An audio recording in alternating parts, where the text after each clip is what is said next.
Hey everyone, welcome to Elixir. This is Sakshi Mishra. Today we have the lecture number 5 and in which we will see the Michelson and Stahl experiment, okay, which is also known as a semi-conservative model of DNA replication. So without any ado, let's try to understand about this experiment in very easy way, okay.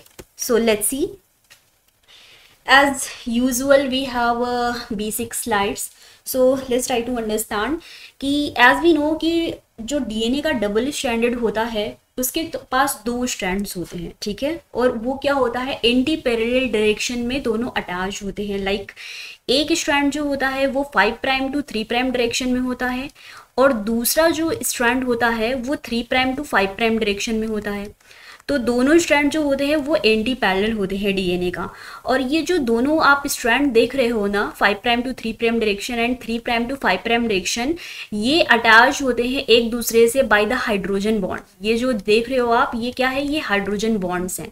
तो hydrogen bond के बीच में जो होती है ना attachment की वजह से ये दोनों के दोनों स्ट्रैंड एक दूसरे से अटैच होते हैं, जुड़े हुए होते हैं, और इन दोनों के बीच में कॉम्प्लीमेंट्री पेयरिंग होती है। Complementary pairing in the sense purine के साथ क्या होता है, प्यूरिन के साथ पायरिमिडिन अटैच होता है। अगर प्यूरिन के एडिनिन, एज वी नो कि प्यूरिन जो है एडिनिन एंड ग्वानिन हमारा प्यूरिन है and pyrimidine in the sense cytosine and thymine हमारा पायरिमिडिन है। अगर एडिनिन से थायमिन अटैच्ड होता है तो इन दोनों के बीच में जो बॉन्डिंग होती है वो 2 बॉन्ड होते हैं, और अगर ग्वानिन के साथ साइटोसिन अटैच होता है तो इन दोनों के बीच में क्या होता है, ट्रिपल बॉन्ड से अटैच होते हैं। तो जो डीएनए का बॉन्ड होता है, जो डीएनए का स्ट्रक्चर होता है, उन दोनों के बीच में कॉम्प्लीमेंट्री पेयरिंग की वजह से जो डीएनए के दोनों स्ट्रैंड जो कि एंटी पैरेलल डायरेक्शन में अटैच होते हैं उनके बीच में ज्वाइनिंग हो पाती है। 5 प्राइम जो होता है हमारा, वहाँ पे फॉस्फेट ग्रुप अटैच होते हैं एंड 3 प्राइम के पास OH ग्रुप, हाइड्रोक्सिल ग्रुप हमारा जो होता है एज अ फ्री फॉर्म में अटैच होता है, ओके। तो एज वी नो कि ये रहा डबल स्ट्रैंडेड डीएनए का स्ट्रक्चर, जिसके पास major group and minor group होते हैं, ओके। इनका डायमीटर 28 एंगस्ट्रॉम होता है, ओके। सो हम मेसेल्सन एंड स्टॉल एक्सपेरिमेंट को या फिर semi conservative model of DNA replication को हम डीएनए रेप्लिकेशन में पढ़ने वाले हैं, ओके। सो उसके पहले हमें डीएनए रेप्लिकेशन के बारे में थोड़ा सा, बहुत ही थोड़ा सा जानने की ज़रूरत है। So okay, let's try to understand about the DNA replication. तो क्या होता है कि डीएनए रेप्लिकेशन क्या होता है, it is a biological process होता है, ओके। जिसमें क्या होता है कि एक पर्टिकुलर डीएनए मॉलिक्यूल से 2 डीएनए मॉलिक्यूल का फॉर्मेशन होता है, रेप्लिका कॉपी बनती है डीएनए की। फॉर एग्जाम्पल ये रहा डीएनए, ये डिवाइड होकर के इसका रेप्लिकेशन होने के बाद ये बिल्कुल एग्जैक्ट अपनी डिट्टो कॉपी प्रिपेयर करता है after the process of what, replication, ठीक है, जो कि देखने में बिल्कुल इनके सिमिलर जैसा अपीयर होता है। तो it is the biological process that involves new DNA molecules of a mirror image parental DNA on a DNA template known as a replication. It's a bookish definition, okay. तो अगर हम general समझना चाहें तो similarly क्या होता है कि डीएनए से डीएनए का रेप्लिकेशन होने के बाद, ओके, वहाँ पे क्या होता है कि 2 डॉटर कॉपीज बनती है जो कि पेरेंटल, ये हमारा पेरेंटल डीएनए है क्योंकि इसको डिवाइड होना है ना, इसको डिवाइड होना है, ये रहा पेरेंटल। अब इसको डिवाइड के बाद इससे बनने वाले जो दोनों स्ट्रैंड बने, ये क्या बने, ये डॉटर स्ट्रैंड बने, डॉटर स्ट्रैंड बने। इसी को हम क्या कह रहे हैं, इसी प्रोसेस को हम बोल रहे हैं डीएनए का रेप्लिकेशन होना।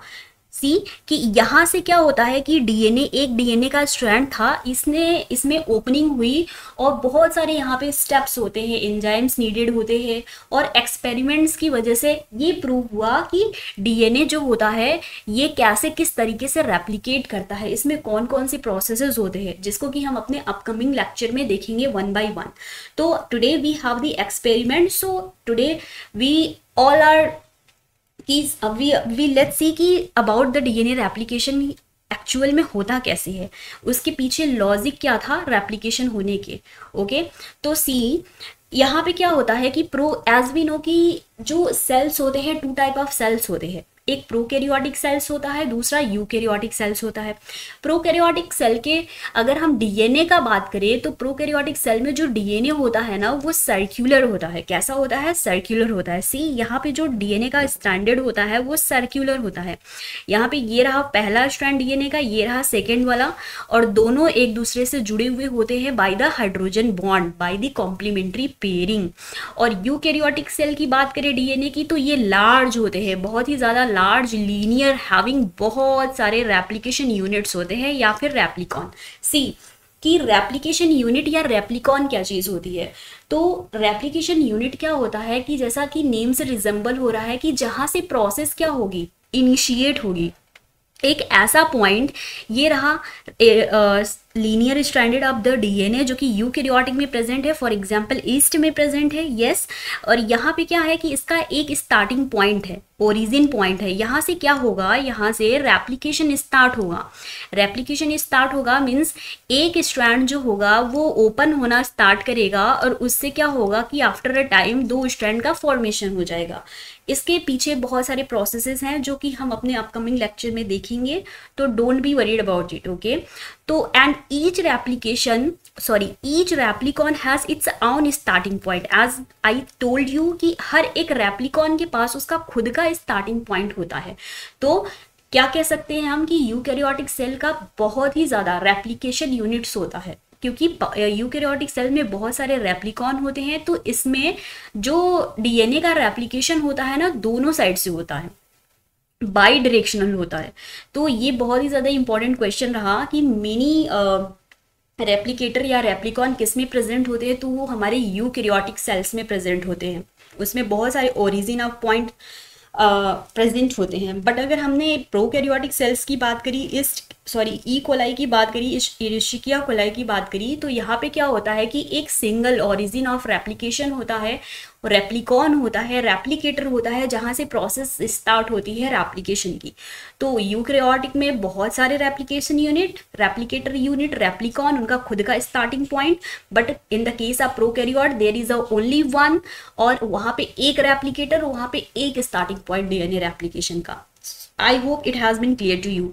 Next, yeast has approx 400 replicon. Yeast के पास क्या होता है कि 400 रेप्लिकॉन होते हैं, और so it will also contain the 400 रेप्लिकेटर्स। ये वेरी कर सकता है हर एक इंडिविजुअल में बात करें तो। ये हमने ईस्ट का एक लिया हुआ है रिसर्च पेपर से कि 400 रेप्लिकॉन क्या होता है कि इस ईस्ट के अंदर प्रेजेंट होता है। और रेप्लिकॉन इज इक्वल टू, तो हमको ऐसा मतलब जानने को मिल जाता है यहाँ से कि रेप्लिकॉन जो होता है वो इक्वल होता है किसके, रेप्लिकेटर्स के।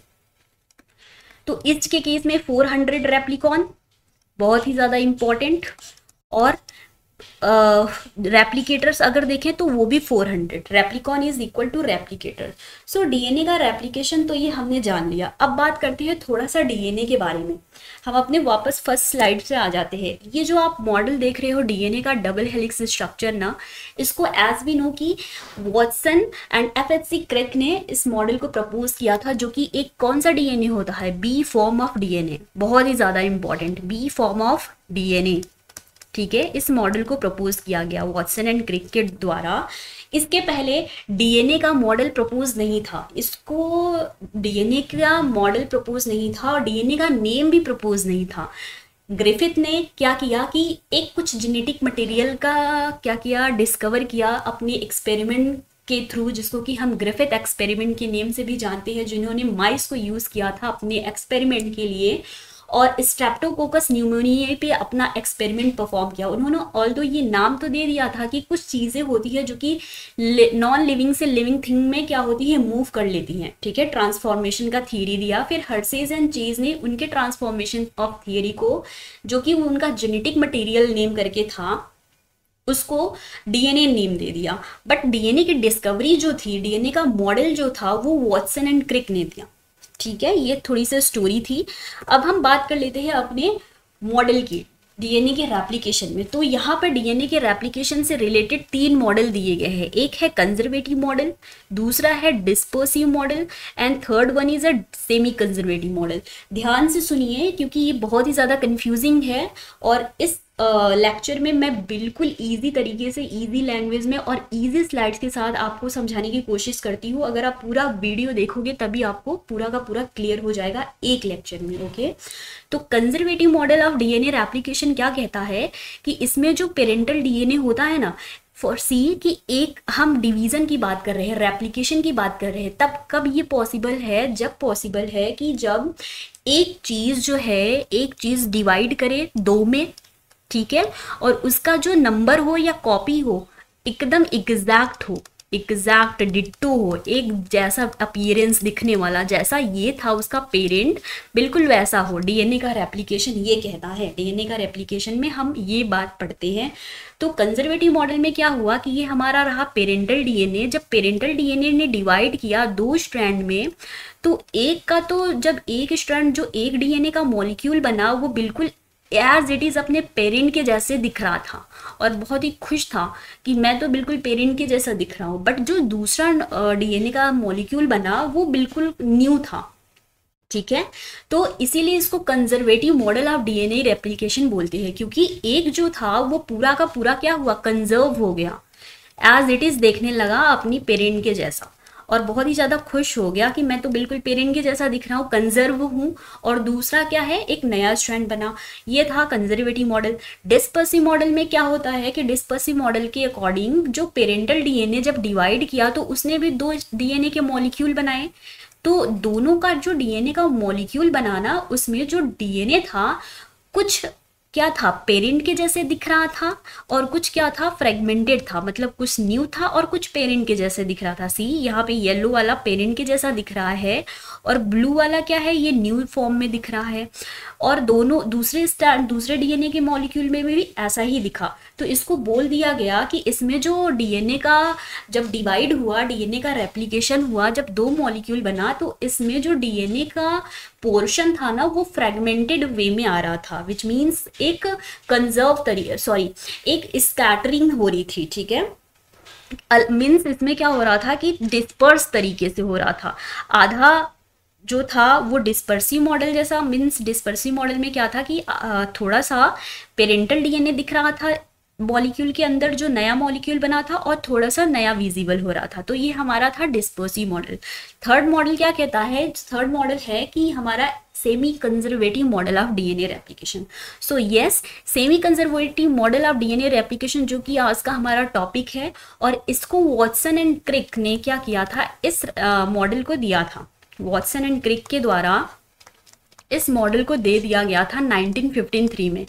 अकॉर्डिंग टू दिस मॉडल क्या होता है कि पेरेंट डीएनए क्या होता है, जब डिवाइड करता है ना, तो इससे जो दो मॉलिक्यूल बनते हैं डीएनए के, उसमें एक डीएनए मॉलिक्यूल के पास दोनों की फीचर होते हैं। मीन्स एक पेरेंट का भी फीचर होता है और एक नया फीचर होता है, ये रहा नया वाला। और दूसरा क्या होता है, दूसरे मॉलिक्यूल में भी डीएनए के सेम चीज़ें होती है, एक पेरेंट से रिलेट करता है और दूसरा हाफ जो होता है वो नया वाला विजिबल होता है।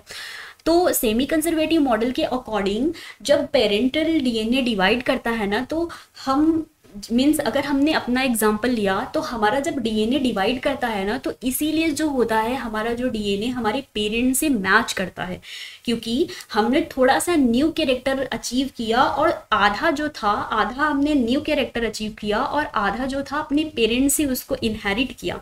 इसीलिए हमारा जो अपीयरेंस है, फिजिकल अपीयरेंस जो दिखने का है ना, वो हम थोड़े से अपने पेरेंट के जैसे दिखते हैं और हमारे जो बॉडी है थोड़ा सा अलग फीचर का दिखता है। तो ये बहुत ही ज़्यादा एक्सेप्टेड मॉडल था डीएनए रेप्लिकेशन का, ठीक है, semi conservative model of replication. फिर वॉटसन एंड क्रिक ने इस मॉडल को तो दे दिया 1953 में, बट इसको प्रूव करके किसने बताया था, मैथ्यू मिशेल्सन एंड फ्रैंकलिन स्टाल ने 1958 में। उन्होंने क्या बताया, उन्होंने अपने एक्सपेरिमेंट में बताया कि हम ये प्रूव करके बताएंगे कि सेमी कंजर्वेटिव मॉडल जो वॉटसन एंड क्रिक ने दिया था, वो कैसे कह रहे हैं कि हर एक इंडिविजुअल में सेमी कंजर्वेटिव मॉडल तरीके से डीएनए का रेप्लिकेशन होता है। तो मैथ्यू मिशेल्सन ने क्या किया कि 1958 में प्रूव कर दिया, और इस प्रूफ के लिए उन्होंने एक सक्सेसफुल एक्सपेरिमेंट किया जो कि ई कोलाई के ऊपर किया था, जो कि एक बैक्टीरिया था, ठीक है। इस एक्सपेरिमेंट को परफॉर्म करने के लिए उनको बहुत सारी चीज़ों की रिक्वायरमेंट एनवायरनमेंट में पढ़ी, जैसे ई कोलाई लिया उन्होंने bacteria as a genetic specimen, caesium chloride का सोल्यूशन लिया CaCl, बैक्टीरियल कल्चर मीडियम लिया, एक N14NH4Cl लिया, एक N15NH4Cl लिया, एक सेंट्रीफ्यूज ट्यूब लिया। अगर आपको सेंट्रीफ्यूज ट्यूब नहीं पता या सेंट्रीफ्यूगेशन नहीं पता, ठीक है, सेंट्रीफ्यूगेशन, तो मैं यहाँ पे एक छोटा सा ओवरव्यू देना चाहूँगी सेंट्रीफ्यूगेशन के बारे में। आपने जिसने नहीं पढ़ा, लैब में नहीं देखा है, उसके लिए है, और जो ऑलरेडी जानते हो तो वो आप खुश हो जाओ। तो सेंट्रीफ्यूगेशन टेक्निक या सेंट्रीफ्यूगेशन एक क्या होता है, एक प्रोसेस होता है। जैसे कि हमारे घरों में क्या होता है, ग्राइंडर होता है, मिक्सचर होता है, जिसके अंदर हम सारा का सारा चीज़ें जो प्योरे बनाना होता है मिक्स करके उसमें मिक्स जार में डालते हैं, और प्योरे हमारा क्या मिलता है, मिक्स होकर के प्रॉपर तरीके से हमारे हाथ में आ जाता है, ठीक है।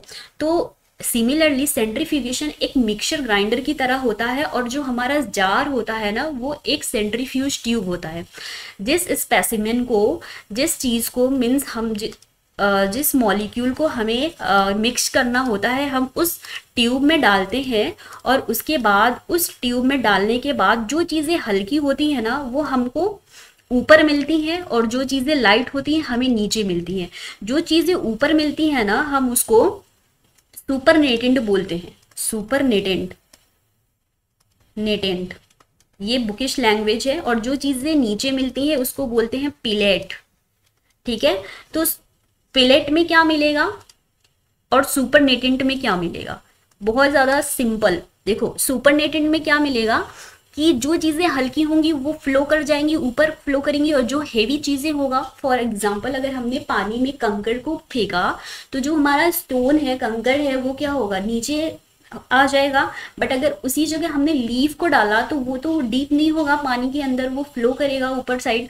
तो जो हल्की चीज़ें होंगी, लाइट चीज़ें होंगी, वो क्या होंगी, वो सुपरनेटेंट में आएंगी, और जो हेवी चीज़ें होंगी ना, हेवी चीज़ें वो क्या होंगी, वो पिलेट के अंदर आएंगी। तो ये हमारा N14NH4Cl मीडियम क्या है, N14 वाला हेवी है, सॉरी लाइट है, ठीक है। N14 वाला लाइट है और N15 वाला हेवी है, इसीलिए N14 वाला क्या है, ऊपर आएगा, और N15 वाला क्या आएगा, नीचे आएगा। इतना आपको समझ आ गया, आपको सारा का सारा एक्सपेरिमेंट समझ आ गया। सी कैसे। अब Matthew Meselson and Franklin stall ने अपने एक्सपेरिमेंट ने क्या किया, दोनों ने ये बताया कैसे कैसे एक्सपेरिमेंट किया। सी बहुत ही ज़्यादा इंटरेस्टिंग और बहुत ही ज़्यादा इजी। उन्होंने पहले बैक्टीरिया का कल्चर मीडियम लिया, ठीक है, बैक्टीरिया का कल्चर मीडियम लिया। और कौन सा बैक्टीरिया का कल्चर मीडियम लिया था, ऐसे बैक्टीरिया का कल्चर मीडियम लिया था जिसका N15 आइसोटोप था। एज वी नो क्या कि यस, एज वी नो कि आइसोटोप जो होते हैं नाइट्रोजन के दो होते हैं। कौन कौन से होते हैं, N14 और N15 होते हैं, है ना, दो आइसोटोप होते हैं नाइट्रोजन के। N15 वाला, 14 वाला लाइट होता है, N15 वाला हेवी होता है। और कैसे लर्न रखें, हैवी लाइट, तो 14 पहले आता है इसीलिए ये लाइट हो गया, 15 बाद में आता है इसीलिए ये हैवी हो गया। तो पहले उन्होंने क्या किया, अपने फर्स्ट एक्सपेरिमेंट में उन्होंने बैक्टीरियल कल्चर मीडियम में खूब सारे ई कोलाई बैक्टीरिया को ग्रो कराया, ठीक है, उनको जेनरेट कराया, उनका बहुत सारा जनरेशन कराया। N15 वाले बैक्टीरिया को, N15 वाले NH4Cl मीडियम में बैक्टीरिया को ग्रो कराया।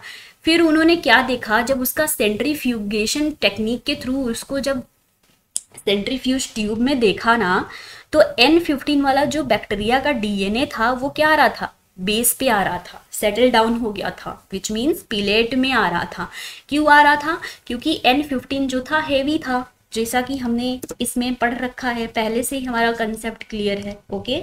तो उन्होंने क्या देखा कि N15 वाला पिलेट में आ रहा था, तो उन्होंने सोचा कि यस N15 वाला हेवी था इसीलिए वो पिलेट में आ रहा है। फिर उन्होंने एक नया कुछ करने की कोशिश करी। अब उन्होंने N15 वाले बैक्टीरिया को, जो कि NH4Cl मीडियम में ग्रो किया था जिन्होंने, उसको ट्रांसफर किस में करा दिया, N14 वाले में, ऐसे मीडियम में कराया जिसका जो नाइट्रोजन था, नाइट्रोजन का आइसोटोप उसने 14 कंटेन करके रखा था, मीन्स लाइट कंटेन करके रखा था। अब according to the what rule, जैसा कि हमें पहले पता था कि N15 वाला जो होता है हेवी होता है, इसीलिए उसको वो पेलेट में सेटल डाउन हो गया, नीचे आ गया। अब N14 वाले को क्या था, ऊपर आना था, ठीक है, कहाँ आना था, ऊपर साइड में आना था, यहाँ पे आना था, क्योंकि वो लाइट था। बट जब उसको सेंट्रीफ्यूगेशन ट्यूब में देखा गया, जब उन्होंने देखा ना, तो they got to know what, कि वहाँ पे एक हेजी बैंड दिख रहा था जो कि हाइब्रिड था। हेजी बैंड दिख रहा था, ना तो वो ऊपर दिख रहा था और ना ही नीचे दिख रहा था, वो मिडिल साइड में दिख रहा था। अब उन्होंने क्या इससे लॉजिक लगाया कि अब हमारा यहाँ से एक्सपेरिमेंट स्टार्ट होता है। सी, अभी तो इतना बेसिक था। अभी क्या हुआ कि उन्होंने ये सोचा, और यही एक्चुअल में होता ही है, कि पहले क्या हुआ कि ये जो आप पिंक वाला स्ट्रैंड देख रहे हो ना, ये क्या है, हमने किसको डीएनए का देख रहे हैं, हम किसका देख रहे हैं, N14 वाले को, ठीक है, कल्चर मीडियम को देख रहे हैं। उन्होंने ये कहा कि जब N14 वाला जब डीएनए का रेप्लिकेशन हुआ, ठीक है, ये पिंक वाला जब रेप्लिकेट किया, तो इसका स्ट्रैंड क्या हुआ, डिफर हो गया, ठीक है, ये पिंक वाला अलग और ये पिंक वाला अलग हुआ, ठीक है, अलग हो गया। सी कैसे, यहाँ पे सी, कि जब यहाँ पे क्या हो रहा था कि जब N15 वाले NH4Cl मीडियम को ग्रो कराया, फिर उसको ट्रांसफर करा दिया N14 में, फिर N14 NH4Cl मीडियम में ग्रो कराया, तो वो कहाँ पे मिल रहा था, उसको ऊपर मिलना चाहिए था, ऊपर means in the sense top पे मिलना चाहिए था, वो लाइट था, बट वो मिल कहाँ रहा था, वो मिडिल में मिल रहा था, जो कि एक क्या था, हाइब्रिड था। तो उन्होंने एक्सपेरिमेंट में क्या बताया कि जब डीएनए का जो स्ट्रैंड था ना, ये पिंक वाला, क्योंकि N14 NH4Cl मीडियम की बात हो रही है, अभी डीएनए यहाँ पे है, इसके डीएनए को क्या किया गया है, एक्सट्रैक्ट किया गया है, ओके। इसको पहले जनरेशन में जब ग्रो कराया होगा सॉरी, तो इसका क्या हुआ, स्ट्रैंड ओपन हुआ, पिंक वाले का स्ट्रैंड ओपन हो गया, बिल्कुल ओपन हो गया, ठीक है, क्योंकि अब उसको डिवाइड करना है तो स्ट्रैंड तो ओपन होगा ही। अब यहां से क्या हुआ, N15 वाला स्ट्रैंड आकर के जुड़ गया, ठीक है, ये पहले जनरेशन के बाद हुआ ऐसा। सी, कि यहाँ पे एक इम्पॉर्टेंट थिंग क्या है कि जो बैक्टीरिया होता है हमारा ई कोलाई, उसका जब पूरा का पूरा रेप्लिकेशन होने में ना, डीएनए 20 मिनट्स का टाइम लगता है। 20 मिनट के बाद ई कोलाई का हर एक डीएनए डिवाइड कर जाता है, ठीक है। तो 20 मिनट के बाद उन्होंने क्या देखा, जब डीएनए का ये रेप्लिकेशन हुआ पहले जनरेशन में देखा, तो वहाँ पे ऐसी चीज़ें मिली, तो N14 वाला सेपरेट आउट हुआ और उससे आकर के क्या हुआ, N15 वाला अटैच्ड हो गया अटैच्ड N15 वाला। फिर उन्होंने क्या किया, सेकेंड जनरेशन में सेम चीज़ें परफॉर्म की। अब इन दोनों स्ट्रैंड को क्या किया, उन्होंने डिवाइड करने दिया, रेप्लिकेट करने दिया। अब रेप्लिकेशन हुआ 40 मिनट के बाद, मीन्स 20 मिनट इसका पहले का और 20 मिनट इसका। 40 मिनट के बाद क्या देखने को मिला, ये दोनों जनरेशन का प्लस करके यहाँ पे 40 मिनट लिखा गया है, ठीक है, दोनों जनरेशन को प्लस करके। तो ये दोनों स्ट्रैंड ओपन हुए, ये पिंक वाला ओपन हो गया, ठीक है, और ये येलो वाला भी ओपन हो गया। N14 और N15 इसका ओपन हुआ और इसका N14 और N15 ओपन हुआ। अभी क्या देखने को मिला कि जब अभी भी सोल्यूशन कौन सा है, N14 वाला सोल्यूशन है। तो N14 वाला सब सेपरेट आउट हो गए। अब इसके बाद क्या हुआ कि यहाँ से N14 वाला आकर के अटैच्ड हो गया इस तरीके से, ठीक है, यहाँ पे sorry, let me change the colour, otherwise you have the confusion.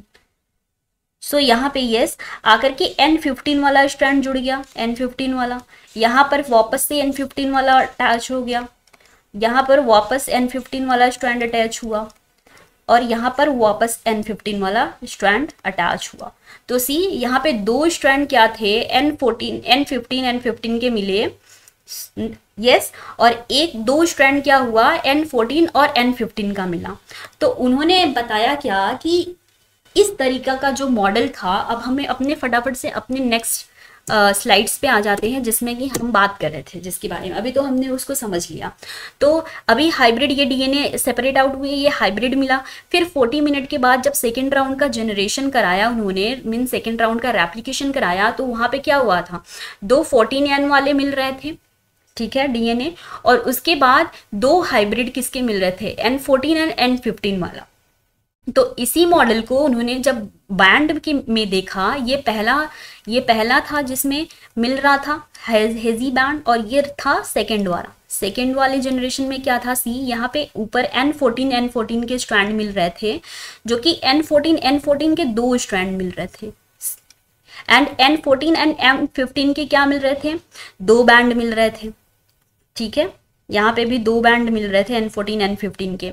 तो रिजल्ट क्या इन्होंने निकाला, और ये सारा का सारा बैंड इस तरीके से कुछ विजिबल हुआ। सीजियम क्लोराइड के सोल्यूशन में उन्होंने देखा, और N14 वाला जो था वो लाइट था, इसीलिए वो टॉप पे था, और N15 वाला हेवी था डीएनए, इसीलिए वो क्या था, नीचे था, सेटल डाउन हो गया था। तो उन्होंने रिजल्ट क्या दिया कि N14 N15 के 2 बैंड होते हैं, और N14 N14 के 0 बैंड होते हैं उनके फर्स्ट जनरेशन में, पहले जनरेशन में बात कर रहे हैं इसकी, ठीक है। और सेकेंड जनरेशन में N15 के 2 बैंड मिले, और N15 और N14 के भी 2 बैंड मिले। तो क्या हुआ, इससे क्या पता चला कि जो डीएनए का रेप्लिकेशन होता है वो semi conservative model of DNA replication होता है, जिसको कि उन्होंने अपने एक्सपेरिमेंट के थ्रू परफॉर्म किया, और बताया कि हर एक इंडिविजुअल में इसी टाइप का डीएनए रेप्लिकेशन देखने को मिलता है, जो कि हमारा होता है semi conservative model of DNA replication.